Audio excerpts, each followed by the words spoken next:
In 1965, I was a student at Cambridge University struggling with economics, and I came here with a man I still know to this day, who's now a famous historian called Simon Sharma, and we did a tour. We flew to Berlin, to West Berlin, what was West Berlin at that time, went through Checkpoint Charlie, took a train to Prague, which took 12 hours, and then we went to Vienna. So we zigzagged, and we stayed in Vienna University, learning German. I learned no German. It was a cheap place to stay for 2 weeks. And then we went to Budapest.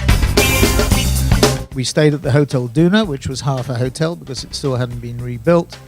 There was one bridge, as I remember it, but we were just talking before that 64 was a year when the Elizabeth Bridge was built. I think the Chain Bridge is the one that I remember. And I remember sitting in the foyer or the lobby of the Hotel Duna, or standing, and a student came up to us and said, "Did we know that the students were revolting?" Now that could be taken in two ways, if you think about it. But one is that they were revolting. It wasn't they were revolting, but that they were demonstrating. We saw the chief rabbi in both places, in both Prague and in Budapest.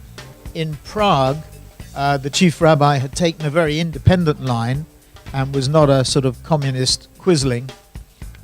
In Budapest, the opposite. So you've arranged for me to go and meet the current chief rabbi, who I assume is not a communist quisling, but I don't. We'll see. And so that's it. Quite clear. I remember the Geller Hotel. That's where all the Americans stayed, above the baths. We couldn't afford. We were in the Hotel Duna, which was a much more modest. But we had a very good time here. Very good time. It's amazing because it was Nedliki with everything. The small little. It was Nedliki in Prague, and it was the equivalent here. I don't know what you call dumplings or little pieces of Nokedli. Nokedli, is it? Nokedli. Okay, so it's not Nedliki and Nokedli. That's right. So that's about the region. That's all we ate.